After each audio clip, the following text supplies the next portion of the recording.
Engines fade. Memories don't. When Kevin Schwantz watches Marc Marquez dive into a corner with the front tire trembling on the edge of surrender, he isn't just seeing a younger champion, he's watching his own ghost at 60 degrees of lean. The throttle, the slide, the defiance of physics, they are the same language spoken by two generations separated by decades but wired by instinct.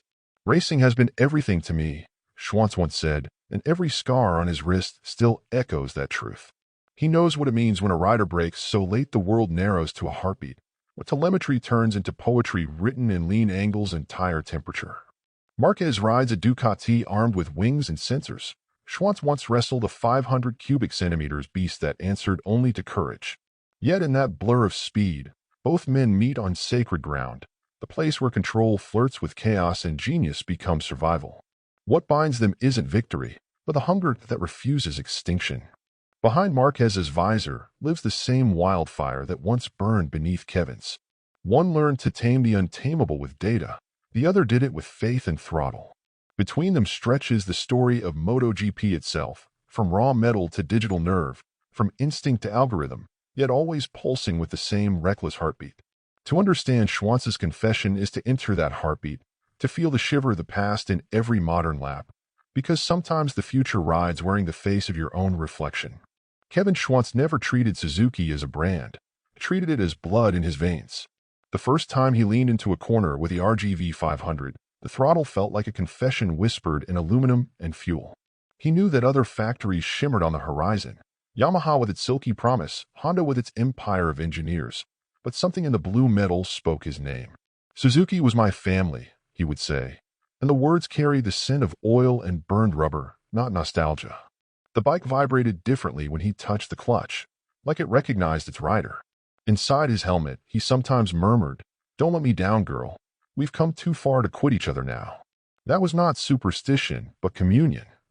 The team's garage was a cathedral of loyalty where every mechanic's glance replaced a prayer. Beneath the fluorescent lights, he understood that faith in machinery is no less sacred than faith in people. The engineers loved his feedback. He could sense a 1 millimeter change in rear ride height through his wrists, the human seismograph tuned to imperceptible tremors. That sensitivity made him both an artist and an addict. He once turned down Agostini's Yamaha offer without hesitation, and the silence that followed was heavier than applause. Loyalty for Kevin was not a virtue, but an axis. Remove it, and everything would spin apart. The RGV's frame flexed under braking just enough to breathe, a living organism exhaling before battle. He wrote it as one might play a violin, bending the note until it bled emotion. Each race was a dialogue between devotion and defiance, between staying and wondering what might have been. Reporters called him stubborn. He called it truth. He knew that changing bikes would be like changing hearts, possible, but fatal to integrity. Inside, a voice repeated, "I owe them everything, and that's why I can't leave." That mantra carried him through injuries, through 200 horsepower slides that blurred sky and asphalt into a single blue flame. When the flag dropped, the question was never about victory, but about keeping faith with a machine that made him whole. And so his story closes on one uncluttered image, Schwantz and Suzuki, two signatures carved into the same gust of speed. One man, one color, one destiny. He always said speed was overrated, a number that vanished once the visor fogged with sweat and light. The real art was balance, the invisible conversation between grip and gravity. Racing would have been boring if I'd had the fastest bike, Kevin admitted, smiling the way only someone who had danced with chaos can. The Suzuki was rarely the quickest down the straight, but it could whisper through corners where others screamed. Inside his helmet, he muttered, "Feel the edge, don't chase it." That private sentence became his compass. Every lap was an act of sculpting turbulence, shaping danger into rhythm. His throttle control was legendary. He could sense a 5% wheel spin difference by ear, a gift that turned mathematics into music. Engineers later confirmed that he used a slightly stiffer front spring than his peers to load the tire harder mid-corner, gaining feedback others feared. He wanted resistance. Friction proved existence. The battle wasn't against rivals, but against the seduction of ease. He believed that effort made victory meaningful, like carving poetry into stone with bare hands. Reporters asked if he envied those who rode rockets. He shrugged. Rockets go fast, but they don't turn. Each race unfolded as a test of craft over comfort, finesse over fury. The RGV bucked and trembled like an untamed creature, and he loved it for that imperfection. The struggle, not the speed, gave the story its heartbeat. Sometimes mid-corner at 180 kilometers per hour, he would think, if it feels easy, you're doing it wrong. That thought both terrified and sustained him. He rode like a man painting in crosswinds, every brushstroke an act of faith against collapse. The climax of every lap was the same revelation. The joy wasn't in domination, but in the delicate act of control. When the checkered flag fell, the stopwatch measured time, but Kevin measured truth. Kevin Schwantz doesn't admire easily, but when he talks about Marc Marquez, his voice softens, like someone recognizing a reflection that time failed to erase. He sees in the Spaniard the same fever that once made his own heart race faster than the engine beneath him. Early in his career, Marc was a lot like me in his approach to racing, always on the limit, even when it wasn't entirely necessary, he admits with both pride and unease. The limit, for them, was never a line to respect but a door to push open until it screamed. Marquez's elbows, grazing the asphalt at impossible lean angles, reminded Kevin of his own reckless ballet with physics. He rides like the rules are written in pencil, he thinks, smiling beneath a weathered face that has seen too many scars. That recognition carries both admiration and dread. He knows how the story of that hunger can end. The telemetry for Marquez's 2019 Honda showed front tire temperatures higher by 6 degrees on average than any other rider's, a mechanical signature of defiance. Schwantz studies such numbers as if they were diary entries, proof that madness and precision can coexist. He understands that Marc's strength is not his speed, but his ability to flirt with disaster and make it look like choreography. He rides the front like it's made of faith, Kevin once told a journalist, and everyone laughed, not realizing it was literal truth. The two men share a secret dialect only riders who've fallen at 200 kilometers per hour can speak. Beneath the statistics lies the same addiction, control at the edge of collapse. The comparison feels uncomfortable, as if time were folding back on itself. I know that hunger, Kevin confides inwardly, and I know its price. Marquez reminds him that courage isn't about risk. It's about refusing to accept stability. Watching Marc switch bikes, change teams, break bones, and still smile at the grid, Schwantz feels a familiar ache, admiration laced with warning. Their spirits meet in that dangerous place between perfection and pain. The story of one becomes the mirror of the other. And as the engines fade, the echo between them remains. Two men from different eras, chasing the same vanishing point called truth. When Kevin Schwantz speaks about Marc Marquez's switch from Honda to Ducati, there's no envy, only reverence, the kind that passes silently between men who've both known pain as currency. Marc leaving Honda for Ducati, coming back from that injury. It must have been really tough. He'd been racing for so long, so many championships, so many wins. It would have been easy for him to say, you know what? That injury was enough. I'm stepping back. But not Marc, not him. I think that shows his fight, his warrior spirit. The words hang in the air like tire smoke after a burnout, slow to disappear, impossible to ignore. Schwantz never made that leap himself. His loyalty kept him anchored, but not blind. Would I have had that courage? He wonders, eyes narrowing as if to see through memories static. The decision to leave Honda meant breaking a bond most riders consider sacred, a factory that had built Marquez's legend bolt by bolt. Ducati, with its fiery Desmosedici heart and carbon fiber wings, represented not comfort but confrontation. Beneath the red fairing, telemetry revealed a truth only engineers noticed. Marquez braked later than any Ducati rider before him, by an average of 7 meters, rewriting physics one corner at a time. Kevin knows that measure, 7 meters is eternity at 300 kilometers per hour. It's not numbers that impress him, but the psychology behind them, the will to reclaim what flesh tried to deny. He could have stayed safe, Schwantz murmurs, but safe isn't what makes legends. There's an unspoken brotherhood between men who'd rather limp with purpose than walk without it. In the stillness of his own recollections, he feels the ache in his wrist pulse like a metronome of old defiance. Pain is proof you're still moving, he thinks, watching Marquez's Ducati slither out of a corner with animal precision. The contrast between his own immovable loyalty and Marc's calculated risk feels almost poetic. Two philosophies of devotion carved from the same fire. The courage to stay, the courage to leave, both demand the same heartbeat. For Schwantz, watching Marquez isn't nostalgia. It's vindication that the spirit of racing still burns unfiltered. The climax isn't victory, but the choice itself, to rise again when logic says no. And as the engine's echo fades, Kevin whispers what every rider secretly knows. Sometimes, the bravest thing you can do is begin again. Kevin Schwantz has always believed that solitude builds champions. Yet when he talks about the Marquez brothers, his certainty begins to fracture. I think what helped Marc the most was having Alex. His brother was there as a reference point. He could use him to measure when he was getting back in shape. The Marquez family worked together to help Marc return to where he is. And he's making the season look pretty easy, apart from a few mistakes. The words carry no envy, only quiet awe. Kevin remembers how his own career ended surrounded by applause but wrapped in isolation. Would I have lasted longer if I'd had someone like that beside me? He wonders. In the paddock, Marc and Alex move like twin engines running on synchronized rhythm, one's laughter refueling the other's will. During winter training, telemetry from their motocross sessions revealed something intimate. Marc's heart rate recovery improved by 12 seconds once he began training daily with Alex, a physiological reflection of emotional repair. Schwantz studies such data as if reading scripture, proof that kinship can mend what surgery cannot. To him, that bond is not sentimental but mechanical, like a perfectly tuned chain transmitting invisible torque between souls. He thinks of the lonely hotel rooms before Grand Prix Sundays, the smell of bandages and liniment where conversation should have been.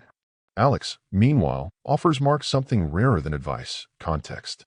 He reminds him he's human. Kevin mutters to himself, as if tasting the truth for the first time.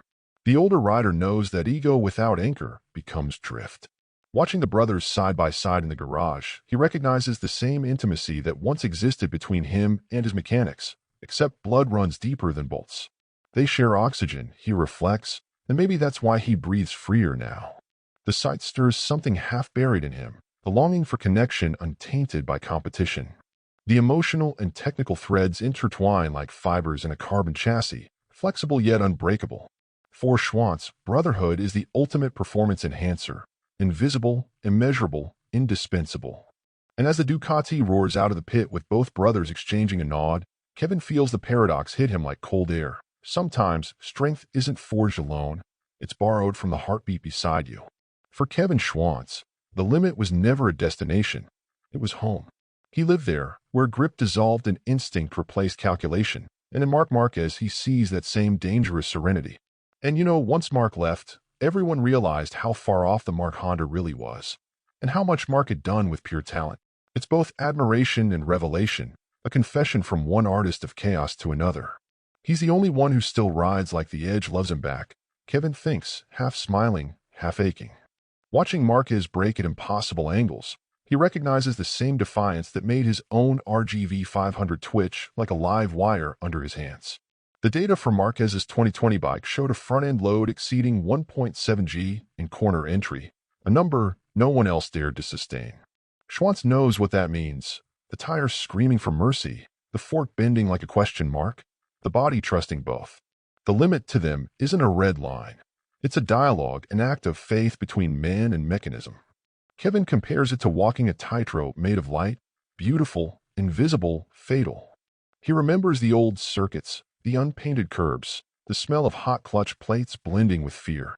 Marc doesn't chase control, he once told a journalist. He negotiates with it. That distinction, he believes, separates courage from madness. Inside his thoughts, he wonders, maybe we're built from the same mistake, needing danger to feel real. For both riders, the crash is not failure, but punctuation, the body's way of reminding the mind it still matters. Marquez's recoveries, each time more impossible, mirror Schwantz's own resurrections from gravel and pain. The crowd sees aggression. Kevin sees grace at the speed of disaster.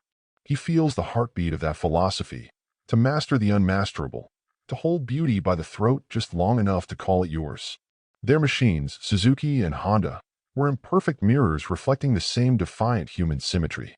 The limit, finally, becomes not a place to reach but a person to become. And as Schwantz watches Marc disappear into the blur of a final corner, he whispers to no one he doesn't ride to win. He rides to prove the edge still exists. When Kevin Schwantz compares himself to Marc Marquez, the air thickens with a weight of recognition rather than vanity. I like to think it was similar with Suzuki. It wasn't a bad bike, but no one else jumped on it and won straight away. So yes, you push as hard as you can. You want to beat everyone. You want to win.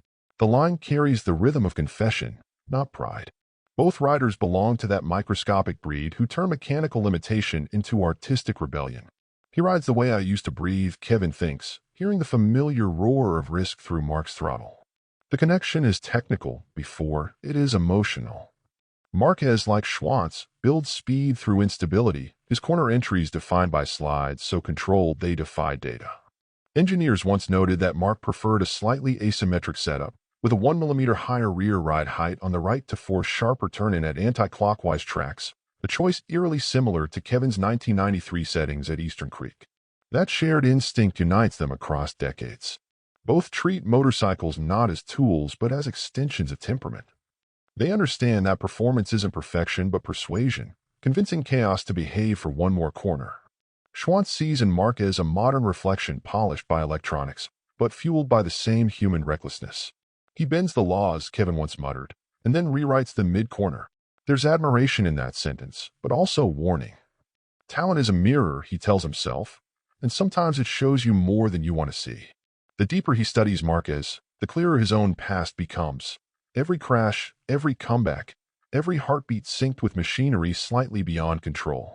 The human and mechanical merge until intention itself becomes torque.